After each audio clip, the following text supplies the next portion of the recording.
And welcome back. Now, just this past Thursday, traffic was backed up on I-270 due to a sinkhole in the road near the I-370 interchange, underscoring one of the major issues in the race for county executive, which is transportation. Critics of County Executive Mark Elrich say that he's out of touch on the need for adding toll lanes to I-270 in the Capital Beltway. And even some critics say he hates cars. Mark, will transportation have an impact in this election?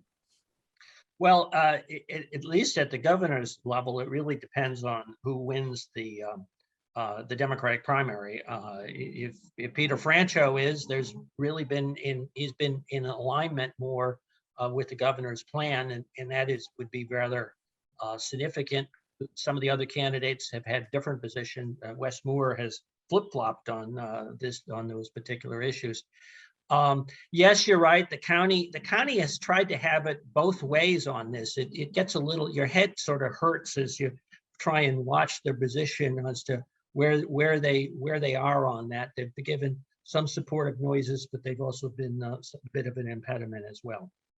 Well, let's go back to 2000 when the ICC was still being debated.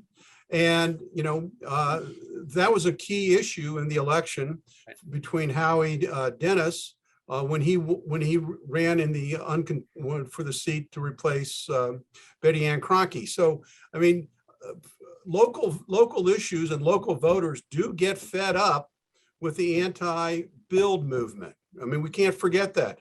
So, Nancy, what do you see as the mood for the voters now? Are the voters getting fed up with traffic, and are they ready to express themselves in this election? Well, I think they should, but I don't think they are. My experience with these people on the council, and certainly with Mark, they are anti-car. They do not reflect the community needs in their actions. They have consistently voted against road expansions. I was the loser on a lot of votes on all those things. I have a lot of experience on this subject. I think it's a shame. We don't have any grown-ups who will admit we have responsibility to people throughout the county to create adequate transportation capacity, not on the bus lines, but on the roadways.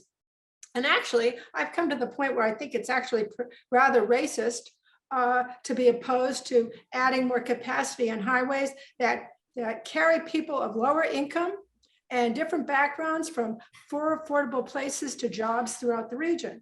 Nobody thinks this way, I think, but me. But I think it's a real crime that we are not in step with the state of Virginia. But local officials have consistently voted against these expansions.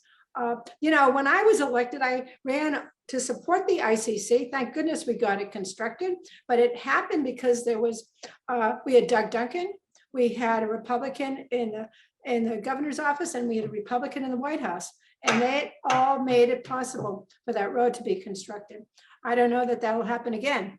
And that was one of the challenges for major projects. At least with Hogan, we've gotten some way. But with that initiative continue, not too optimistic. So, Mark, it's not too late for Republicans to have a major influence in this election by changing their voting affiliation before the June 28th registration deadline and having a real voice in the election and change the dynamics. What are you going to do? We have plenty of primaries for Republicans to weigh in on. We've got a campaign for governor, of course. Kelly Schultz is certainly the presumptive nominee, but in District 6, which is really a kind of a jump ball district now, given the partisan affiliation, there's a rip-roaring primary, the Republican primary going on to see who runs against David Trump. So we will keep our Republican voters duly entertained. I did want to really echo the point that Nancy made about this failure to address the ability to get to jobs. There's a great metric that measures the number of jobs in a metropolitan area that are available within a half-hour commute by car and then a half-hour commute by mass transit. And there's a massive increase in the number of jobs that are available. And that's really important for being able to give people a ladder up. And that's why car mobility is so important. But Casey, I'm glad you raised that issue of Republican registration for the primary. I'll tell you, I've told my Republican friends time and time again, if you want to have a role in the leadership of Montgomery County, you got to get out of, you have to switch parties. You can vote for whoever you want in the general, but not in the primary. But Mark will be glad to know that I've lost that argument time and time again. Well, Nancy, I changed parties. You did, okay. I did after Jimmy Carter got elected. I know how difficult it is to make that decision to switch, but I didn't like what I saw in my former party back in the 70s. So it's hard. It's like going to a different. It's like going to a different church. It's just really, really difficult. I don't know if I have any time left, but it certainly looks, Nancy, as if Mark is going to lead in this primary election, unless there are 38% of the voters who say they're undecided. I don't know if they're all going to break against him. What do you think? I think he has an inherent lead as an incumbent. People voted for Mark many, many times.